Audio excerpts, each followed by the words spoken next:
Bonjour et bienvenue dans l'émission Brève de poésie pour la suite du cycle dédié à l'œuvre poétique de Jacques Vielle-Besset, notamment sa très belle collaboration avec le peintre-poète Claude Legrand. Ce recueil, Le plein chant des hautes terres, qui est publié aux éditions Le Nouvel Athanor, est dédié au haut plateau du Césalier. Je vous lis un court extrait de la préface, introduite par une citation de Gucci. Un poème est une peinture invisible. Une peinture est un poème visible. Si la poésie est le plus haut degré de l'expression artistique, Claude Legrand est incontestablement un authentique poète. Certains poétisent avec des mots et une plume, d'autres avec des couleurs et des pinceaux. Question de tempérament. D'abord il y a, sous le regard de chacun, ces paysages de grand air, cet air tout bleu qui passe avec les caravanes de nuages poussés par le vent, ces longues prairies herbeuses, l'eau qui bruise dans l'herbe, et ces arbres qui écrivent une calligraphie inconnue dans le ciel. Ce sont les hauts plateaux du Césalier. Donc de magnifiques reproductions des peintures que j'aurais du mal, une fois de plus, à vous montrer à la caméra.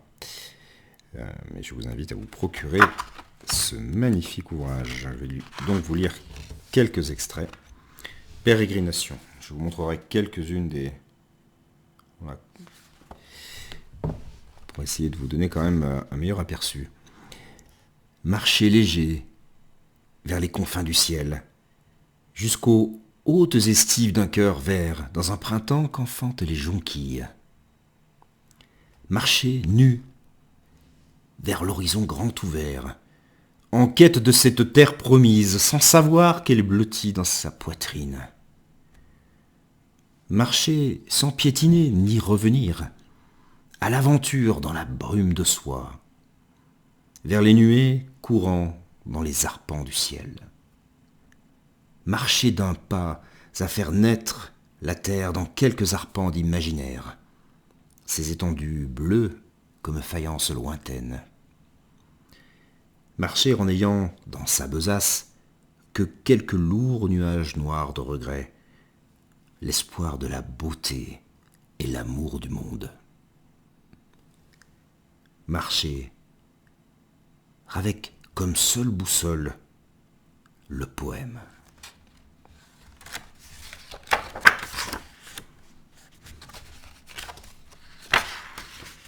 Palimpseste.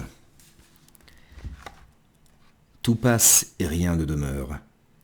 Chaque jour est le palimpseste de celui qui l'a précédé. Chaque coucher, le vent efface sur l'ardoise magique du ciel l'énigmatique calligraphie tracée par les branches des arbres. Toute aurore est la première. Les hommes traversent un temps qui est éternel et immobile.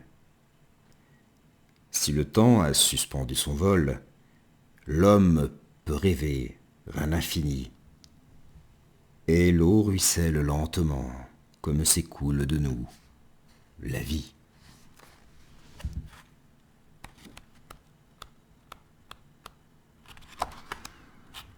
Le village enchanté. Le village enchanté qu'habitent les oiseaux accueille aussi des hommes larges d'épaules, des bouviers aussi forts que leurs taureaux roux, aussi doux et tendres que leur écorce est rude.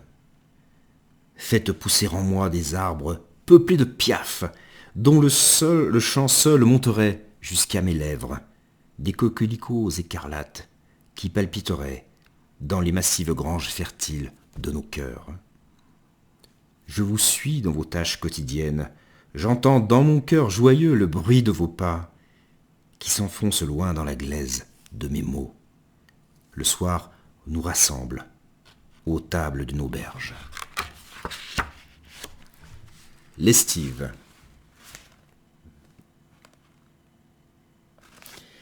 Les grands troupeaux roux paissent les prairies en fleurs. C'est un matin d'été au soleil d'abricot. Les bêtes et les hommes ont le cœur en transhumance.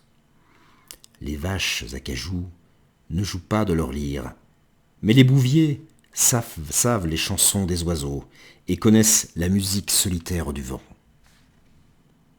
Le pollen s'envole dans l'air en poudroiement d'or. Des forces telluriques, sourdes du plateau, le ciel s'élargit aux dimensions du cosmos.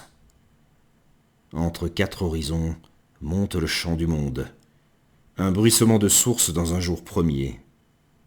La montagne donne goût et sens à la vie.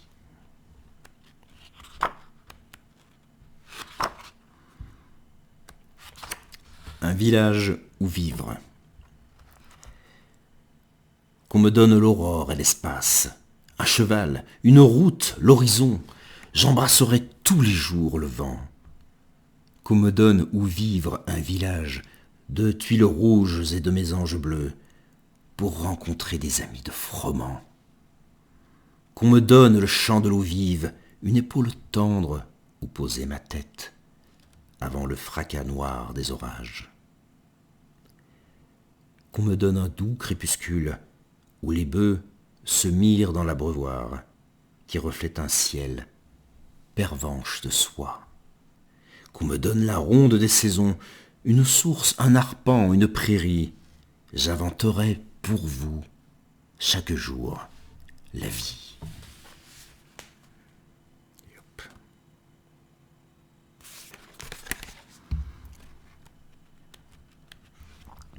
En haut, la montagne est nue, sauvage, rude et âpre. De l'herbe, et de l'herbe sans arbre. Seul, le vent fou et les pierres l'habitent. C'est le grand large sans bruit de pas terrestre. L'espace qui s'ouvre est une aventure marine, où les rochers noirs font figure de phare. Un silence minéral règne sans partage sur cet océan d'écume sans bête ni homme, que traverse parfois le cri d'un seul Milan. Le bleu azur s'unit avec le vert des prés, sans frontières est le ciel du Césalier.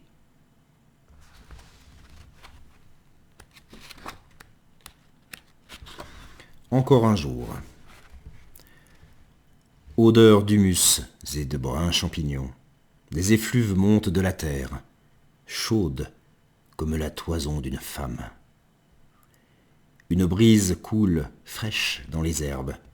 Des gouttes de résine perlent des troncs qui vont s'offrir à la fin des chevreuils. Vivre, vivre, c'est se sentir vivre, avec des trilles d'oiseaux dans le corps, le cœur tendre caché dans sa gousse. Un four à pain ouvert dans la poitrine exhale son haleine de soleil mûr. Encore un jour battant aux 4 vents.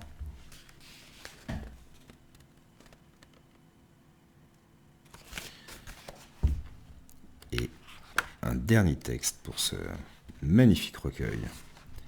Le bénitier des cerfs. Le vent tend sa paume de tendresse pour les accueillir nus dans son souffle, à la clairière bleue du silence. Le cœur d'un cerf bat dans celui de chaque homme. Ils boivent à la margelle de la nuit, dans des effluves d'eau et de mousse frisée.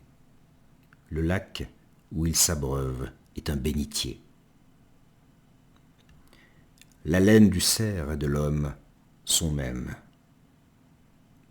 Le peuple innombrable des étoiles va se réveiller avec les elfes à la lisière dansante du soir.